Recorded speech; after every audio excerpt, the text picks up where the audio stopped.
E nós vamos falar agora sobre dois problemas que o Mauro Cid tem, tá? O primeiro problema é a questão do e-mail que foi usado para criar a conta Gabriela R702. Vocês lembram que essa conta no Instagram foi por onde o Mauro Cid supostamente conversou com o advogado do Marcelo Câmara e teria falado um monte de coisas, que foi pressionado para delatar, que foi ameaçado e avisou a ele que vão tentar fazer a mesma coisa com o Marcelo Câmara e não sei o que lá. Ou seja, foi o caminho que o Mauro Cid explicou duas coisas importantes. Primeiro, ele quebrou o acordo dele da delação premiada, ele não poderia usar redes sociais, né? E segundo, em que ele diz que foi forçado a fazer a delação naqueles termos pela Polícia Federal.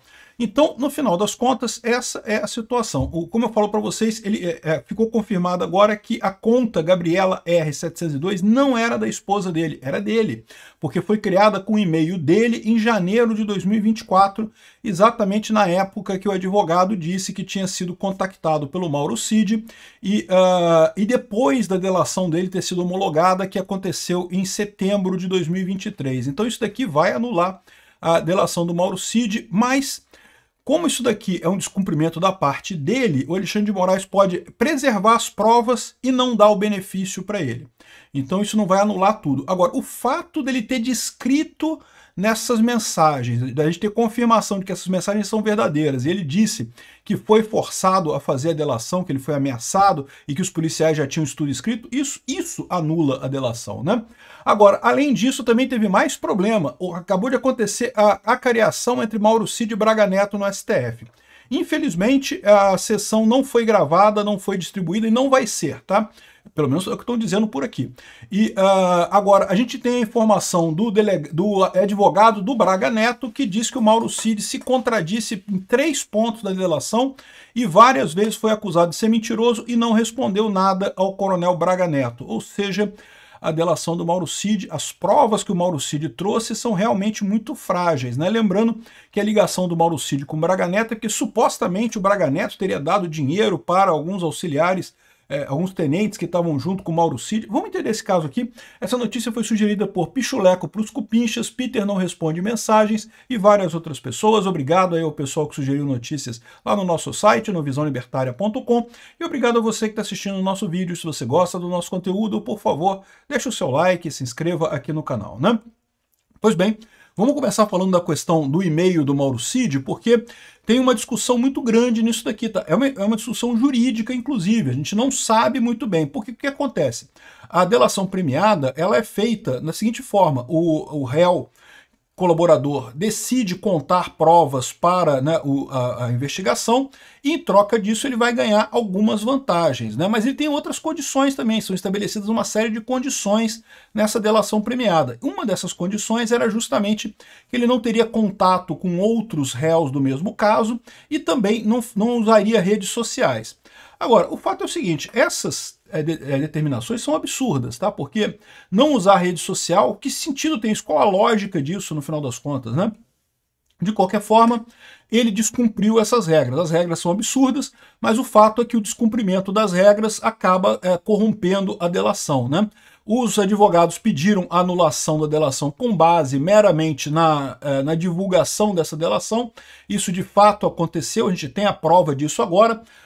A Meta confirmou que o e-mail do Mauro Cid e a data de aniversário do Mauro Cid foram usadas para criar a conta no Instagram Gabriela R702, né? Então vocês lembram dessa conta? Durante o depoimento, até o advogado do Bolsonaro perguntou para o Mauro Cid se ele tinha falado com alguém, se ele conhece a conta da Gabriela R702. Ele disse que talvez seja a conta da esposa dele. A esposa do Mauro Cid se chama Gabriela.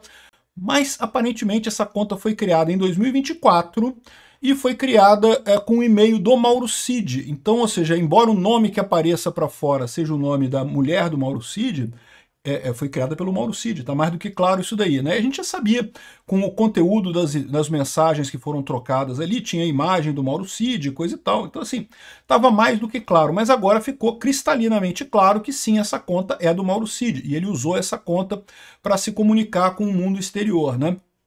E aí tem duas coisas.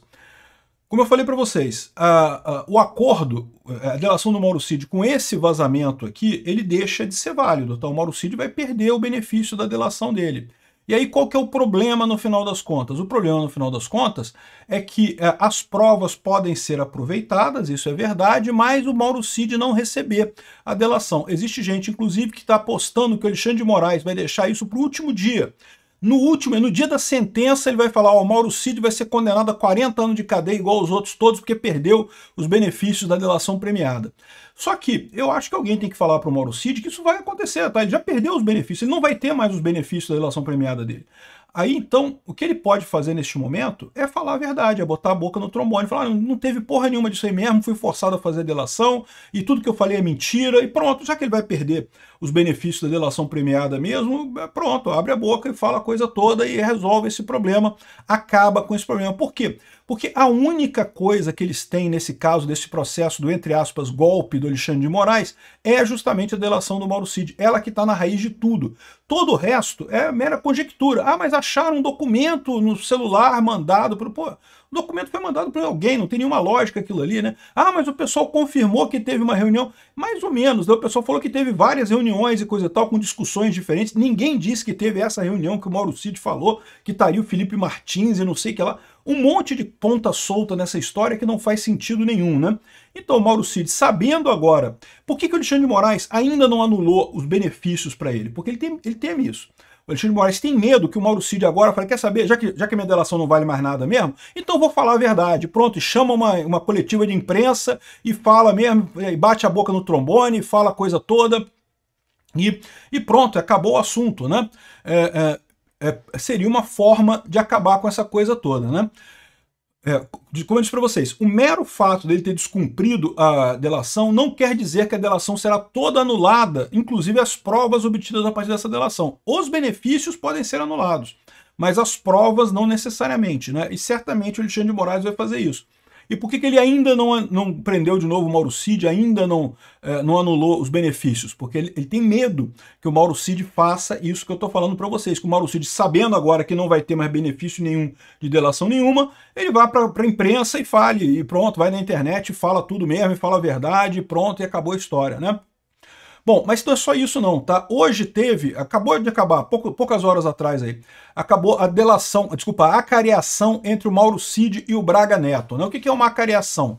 Quando você tem duas testemunhas, ou dois réus, dois acusados, que estão falando coisas que são muito diferentes uma da outra, você bota as duas pessoas para conversar uma na frente da outra, para esclarecer determinado ponto. Então esclarece tal ponto, você fala a sua versão, você fala a sua versão, e um critica o outro, né? E aí você tenta chegar a quem está correto nessa história, né? E é lógico, ninguém vai mudar a versão ali. A questão toda são as indicações indiretas. E é justamente isso que pega para o Mauro Cid, porque o advogado do Braga Neto, né? Lembra, isso não foi, teoricamente não foi gravado, não sei se vai ser liberado mais adiante, mas não foi ao vivo, a gente não pôde ver ao vivo isso, né? E ainda não liberaram a íntegra do que foi da transcrição, porque o que eles fazem é uma transcrição no final, né? E ele disse que Braga Neto chamou o Cid de mentiroso ao menos 2 vezes e o ajudante de ordens teria se calado e baixado a cabeça. Você pode até imaginar que isso seja uma reação natural da questão de hierarquia militar, né? Como um é coronel e o outro é general, o coronel tem mesmo que baixar a cabeça para o general. Mas a verdade é que a gente não sabe, a gente não estava lá para acompanhar a reação deles, né? Quem acompanhou foi o Fux e o Alexandre de Moraes. De acordo com o advogado do Braga Neto, que é o Lima, o Cid teria entrado em contradição ao explicar como teria recebido tal pacote com 100 mil reais em dinheiro de Braga Neto. O advogado afirmou que vai fazer um novo pedido de anulação da delação do Cid. A sessão de acareação foi realizada com portas fechadas, não foi transmitida ao público, né? Segundo ele está dizendo, porque, lembra, o Cid falou que recebeu 100 mil reais do Braga Neto para ajudar num plano punhal verde e amarelo e não sei o que lá, e que estava numa embalagem de vinho e coisa e tal. Aí perguntaram para ele: a embalagem estava fechada? Estava fechada. Como é que você sabe que tinha 100 mil reais lá dentro? Não, porque dava para ver os maços de dinheiro. Mas como é que você sabe que tinha maço de dinheiro e estava fechado? Era transparente? Não, não era transparente. Ué, então como é que você sabia disso, né? Ou seja, é uma contradição. Esse tipo de coisa que costuma pegar na cariação. A pessoa tentando explicar a coisa ali acaba caindo em contradição, o que indica quem está mentindo. Quem cai em contradição, tipicamente, é quem está mentindo nessa história. Por que o Mauro Cid está mentindo? Porque ele foi forçado a isso pelos policiais? Me parece a coisa mais razoável no final das contas. Ele pode estar enganado também, né? As pessoas se enganam, né? A coisa aconteceu em 2020, né? 2022, né? Então muita coisa que acontece lá atrás você simplesmente não consegue guardar direito isso daí, não consegue lembrar exatamente, né? A gente tem essa impressão que a gente tem uma ideia, uma memória muito certa do que aconteceu no passado, mas não tem essa ilusão não, tá? A nossa memória não é tão boa assim não, volta e meia, coisa que a gente jura que aconteceu, não aconteceu na nossa vida, né? E outras coisas que a gente jura que não aconteceu, aconteceu também. É lógico que isso vale tanto para o Mauro Cid quanto para o Braga Neto. Mas aparentemente quem caiu em contradição foi o Mauro Cid, não foi o Braga Neto, né? Ele teria falado agora numa terceira garagem, porque ele já tinha falado uma garagem, que tinha sido numa garagem que ele recebeu esse dinheiro, depois falou que era outra garagem, agora falou uma terceira garagem. Ou seja, essa contradição comprova mais uma vez a inconsistência das declarações, segundo o advogado do Braga Neto. Então é isso daí. O que eu digo para o Mauro Cid é o seguinte, cara, Mauro Cid, a sua delação já foi pro saco, meu amigo. O Alexandre de Moraes não está fazendo nada por enquanto contigo, porque ele sabe que você agora abrir a boca é arriscado para o caso dele. Mas pode escrever no dia da sentença final que ele condenar Bolsonaro, condenar Braga Neto, porque vamos combinar, né? A gente sabe que não são culpados de nada, que não teve nenhum golpe nessa história, nenhuma tentativa de golpe, mas evidentemente que o Alexandre de Moraes vai querer condenar ele por golpe. A gente já sabe disso, já está mais do que claro para todo mundo, né? Então, Mauro Cid, nesse dia, você também vai ser condenado às mesmas penas, e talvez penas até maiores, como vingança por ter quebrado a coisa toda, né? Então se prepara, sua delação já foi pro saco, já está mais do que anulada. Então o melhor que você pode fazer agora, sabendo que todo esse caso se assenta meramente no fato da sua delação, anula essa delação, vai para a imprensa, procura um jornal, procura um jornalista de confiança seu. Se quiser vir aqui no Ancapso, a gente te recebe com certeza, manda um e-mail lá para ancapso@gmail.com e abre a boca, fala a porra toda, conta tudo que aconteceu, e o que aconteceu, e como é que foi a história toda, como é que você foi pressionado na polícia e coisa e tal. Que, de novo, o Alexandre de Moraes vai condenar todo mundo do mesmo jeito, mas vai ficar pelo menos mais aparente que o quão frágil, o quão absurda é essa alegação dele.